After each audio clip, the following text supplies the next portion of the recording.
Hey, welcome to Jets Chaos, or again, should I say double chaos? There's two of us, and we are covering our number two choice at quarterback. We've done 10, 9, 8, 7, 6, 5, 4, 3, all leading up to this number two. Now, I got to tell you, it's not a clear number two. We were thinking number one, possibly. This very easily could be our number one choice. As a matter of fact, I've had moments where I waver to that and think number one. And actually, there's been some circumstances and things that have come out in the news lately that make me almost want to consider changing this to my number one. But this is a guy that I think potentially could make us a Super Bowl team, but still, you have to put the right players around him. We're not, you just can't expect. There's no Joe Montana. There's no Dan Marino. There's no guy. They had great guys around them. Come on, they had great guys around. No, them. but they had great guys around them. But I'm just saying that that's not what's available for us. So the pipe dream of guys like that just aren't there. We're not getting guys like that. But I think these two guys are very good quarterbacks, very, excellent quarterbacks that would certainly propel us to being a playoff team without question. Well, I think most of the quarterbacks that we've talked about would make us playoff teams. I think this guy could, under the right circumstances, bring us a ring, baby. Yeah. Healthy offensive line. Breece Hall being healthy and going back into the track that he was on to being one of the elite running backs in the NFL with a top 5 defense. I think this guy can get us to the Super Bowl. Yeah, and more importantly, what I'm excited about, and the reason that he's number 2 and not number 1 and not number 3, is because he's a number of years kind of guy. Like, I don't see him like we're going to get him for a year. I think he's going to be somebody you have to sign for 4 or 5 years at $35 to $45 million. I mean, this guy is going to cost real money. You're going to have to make a commitment to him, but he has been a top 7 in the league quarterback. He has fallen, not past the halfway point, which is kind of exciting, even on a shit team, but he has fallen, but he's been on a bad team that really hasn't taken care of him. So he has the potential to go back to top 10 and be in top 10 for 5 years, which means 5 years of being in the playoffs every year, being a potential Super Bowl team. I'm excited about that. That's why he's number 2, and sometimes I think number 1. And the guy of which you speak is Derek Carr. It is. And there are fans, for some reason that I'll never understand, that are like, no, and don't think Derek Carr is good. But meanwhile, I just don't understand how a Jet fan, with the quarterbacks we've had over the years, can sit there and cry and complain about a quarterback who had over 4 years consecutively of over 4,000 yards. And what are the options, Jeremy? What are the options?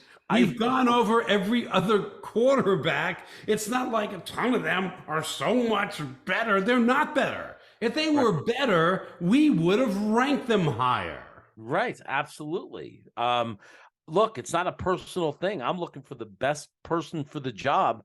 And when I look at all the stats, and then I consider some of those things you have to consider, like when you look at the fact that the Raiders, over the years that Derek Carr played for them, never had a defense that was ranked in the top 20.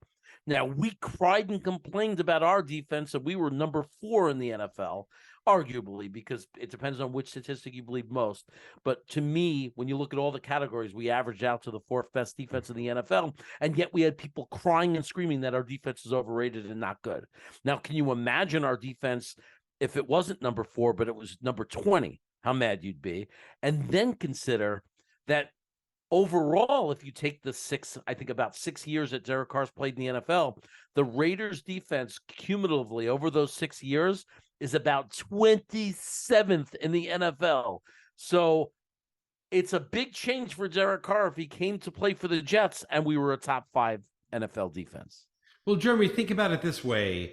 when you look at the other quarterbacks, we looked at Daniel Jones and we talked about him getting $30 million plus or minus. And if you're going to pay 10 million more and get Carr, he's so much more proven. He seems to have a lot more skills than Daniel Jones, who's a much bigger risk. I'm not saying I wouldn't love an amazing quarterback with no risk, 1-year contract, $10 million, but they don't exist. We have to look at what is in the marketplace, what we can get, and we better the heck get somebody. And this is my second favorite option, given draft choices, given dollars, given what it would do to our cap, given the rest of our team around them, given the length of time of commitment. You put everything together, history of play. Carr's number 2, baby. I would be very, very excited to look at our team and pencil in Derek Carr as the quarterback. No, you know, especially if it doesn't cost a first-round draft pick, or it might not cost any picks, because Derek Carr's agent might say, no, we're not approving any trade. Why would we? We want capitalism. We want a free open market for every team after February 15th to compete for our services. Yeah, we want everything that a team is willing to part with to go into Derek's pocket and my pocket. I'm Mr. Agent. We don't want any of it going to the Raiders. We want it coming to us, and that's likely what's going to happen. We draft a couple of offensive linemen in this year's draft. We get AVT back, possibly even Becton. You get Breece Hall coming back. They're projecting he's going to be ready by camp. I don't know if he'll be the same, but still, we have Bam Knight. We have Michael Carter. Healthy offensive line. Our running backs are going to produce. You have Garrett Wilson, who not only broke 1,000 yards his rookie year, a lot of people really believe he could have gotten 1,500 if we didn't have the quarterback issues that we had. And now can you imagine him in his second year, with a year under his belt, coming into his sophomore year, his second year, and having a guy like Derek Carr throwing him the ball, as opposed to what we had last year, which was incompetency. I could see Garrett Wilson being 1,600 to 1,800 yards next year and becoming one of the elite top 4 wide receivers in the NFL. But the thing is, you also have Moore, who really got a weird rap. It was a really weird season for him. We know the guy has talent.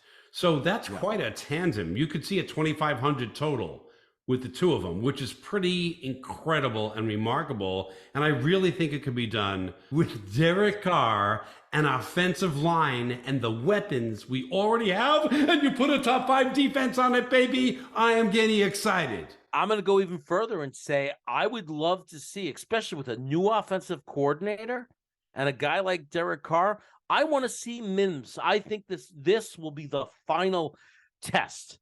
Like, if he doesn't excel, if he doesn't do anything, then okay, I'll finally accept it. But you know what? We couldn't even get Elijah Moore the ball. How would you expect to get Mims the ball? I remember Mims' rookie year. I was excited about him. He's a big play receiver. You get a different offensive coordinator into this game, and you get Derek Carr playing. I'm telling you, because we're probably, to pay Derek Carr, we can't re-sign Corey Davis. I would love to see Mims get the opportunity to play one of the outside spots opposite of Garrett Wilson with Elijah Moore at slot, and see what our guy Denzel Mims could finally do, because he's 6'4" and runs a 4.35, and you can't teach that. No.